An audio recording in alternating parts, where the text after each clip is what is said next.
What's going on, everyone? The Luka era is here. Man, it still feels like a fever. We're gonna have to get through this game before I'm like, wait a minute, this is real, right? Like when we get in the post-game stream, we'll talk about it because it's still it doesn't feel real, right? We're gonna have Luka and LeBron on the same team. But I am super stoked, super excited. Obviously, I would have loved to have Mark Williams with them, but it is what it is. Can't go back, right? So move forward. And now you get to kind of see and evaluate things, right?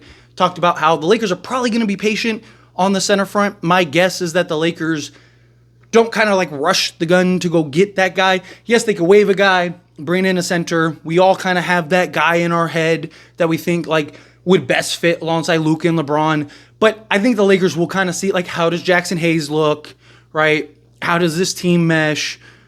And the contracts are prorated, so the longer you can wait, the cheaper those people get, which means the Lakers could potentially sign multiple guys if need be, right? If you get to a month out of the season, now the contracts are $500,000 each or whatever, right? It's usually why you'll see, if you've ever noticed, right, right before the playoffs, the Lakers will sign they signed Tristan Thompson one year, and his contract was $100,000 or something like that. And it's why was he so cheap? And it's because all that's left is the playoffs. So he's being paid for the playoffs, right? So there's certain ways to kind of navigate this. The Lakers are very limited on the money on their assets. And if they waive anybody, it still counts towards the cap. So it's not you waive, all three of your vet minimum guys, three vet minimum guys, right? Christian Wood, Cam Reddish, and Jackson Hayes. Now you have, $8 million in expiring. Now, boom, there you go. Now you freed up $8 million. Now you have $10 million, and you got another first apron. No, it doesn't work like that, unfortunately. So I do think the Lakers will be patient. This first game back from Luka, and I'm excited. I think Luka's about to ball out. Right? Mavs are still talking mess about Luka.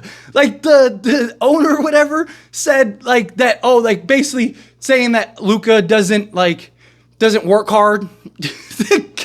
The guy's the second best player in the league, and he doesn't work hard. Okay, sure, right? It's wild to me.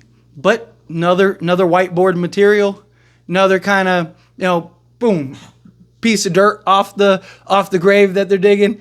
I love it. I can't wait because Luka, you're gonna have a motivated Luka, you're gonna have a motivated LeBron, and those two guys, even non-motivated, right? Just a normal run-of-the-mill year can get you to the conference finals. Luka's dragged less to the conference finals, right? Look at that team a couple years ago. Now Brunson, because he became something, but you couldn't name, 10 guys on that team, right? 5 guys on that team, 3 guys on that team at the time, right? It was just who are all these guys?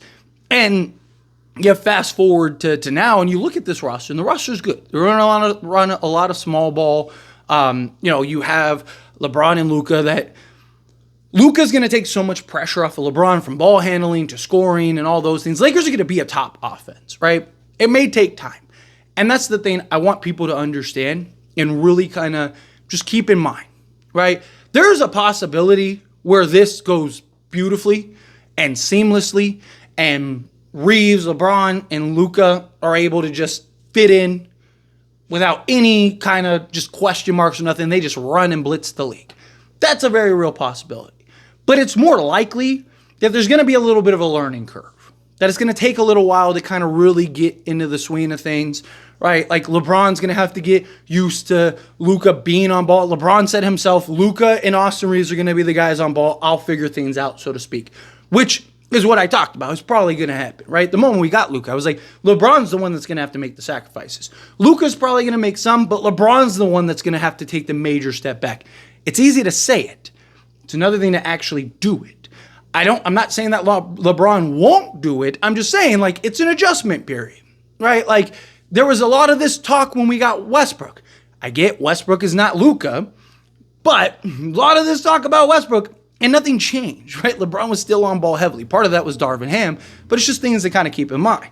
There may be a little bit of trial and error, and then there's levels to how good they look. There's okay, this looks okay, or okay, this is good, but is it good enough to win, right? There might be these games where it's just you might win just because you have more talent, but it's kind of like, ooh, like that wasn't like they didn't look good, right? It's just like Luka and LeBron are just Luka and LeBron, so they pulled out this win, right? Like there might be some of those games going forward, but you've seen the hype, you've seen the excitement.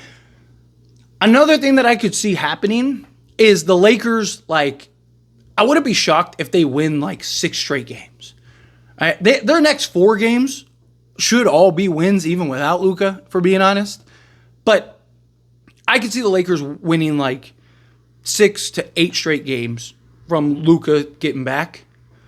And then, because like there's the hype, the adrenaline, the excitement, the fans, like the vibes, like everything's just like changed. You've seen it since we acquired Luka. Like everyone just looks, especially LeBron, looks like he has an entirely new lease on life.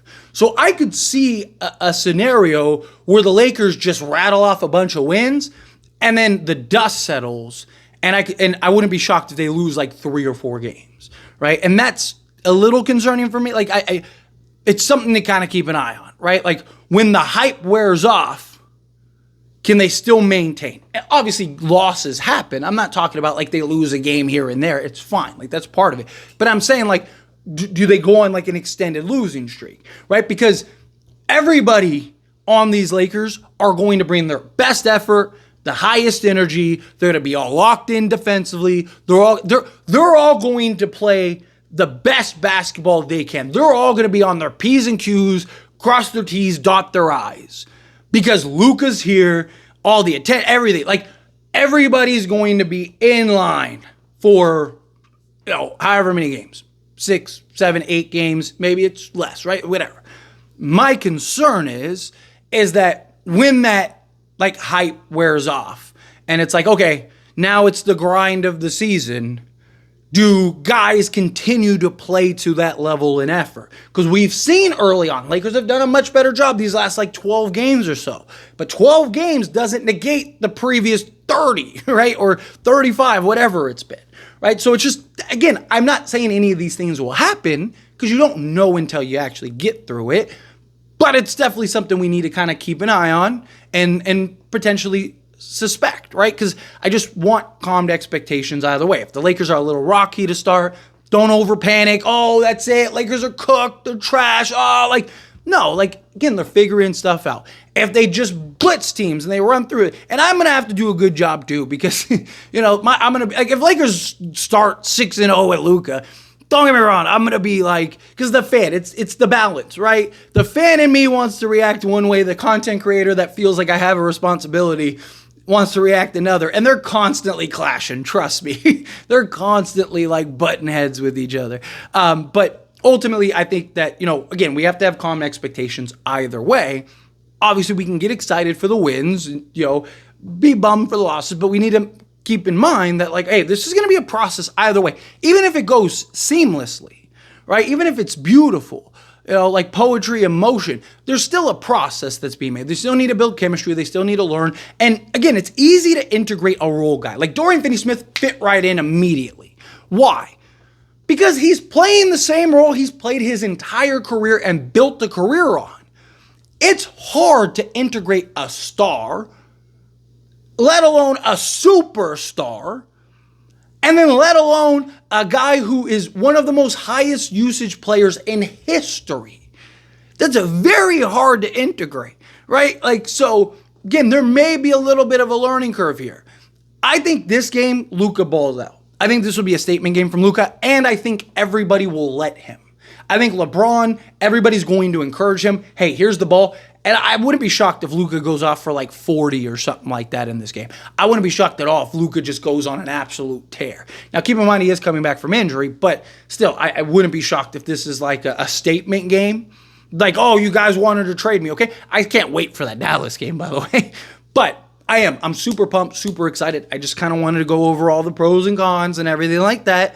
Kind of keep people's expectations reasonable, right? Talk about it all the time. The pendulum swing. Can't get too high one way or too high the other way. We got to stay in the middle. Like, obviously, you get little bursts either way. I let my fandom leak out too, but, it's going to be a process. But I'm excited for this process. I'm excited to go through this process. I'm excited to see what this process leads to because it very well could lead to a Larry O'Brien trophy. LeBron and Luka by themselves could probably get you to the conference finals.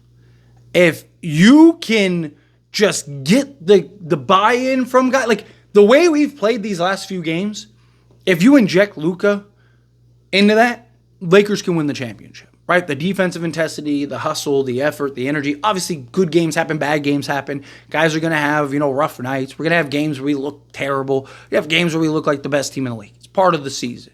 But it's just, out of 8 out of 10 nights, how do we look, right? There's obviously always those outlier games, one way or the other. But on a nightly basis, how are we looking as a team? That's something we really need to kind of keep an eye on. But I'm excited. I am pumped. Lakers, let's go get Luka his first win. Do not let us down, right? Do not blow it, right? We need to show Luka, like, hey, we got it. We've won every game since Luka got here. We need to continue to win as many. Like, go on another, 5, 6, 7 game win streak. Now, run your total up to 10, 11 games. Get to whatever it'd be at that point. 18 games over 500 or something like that.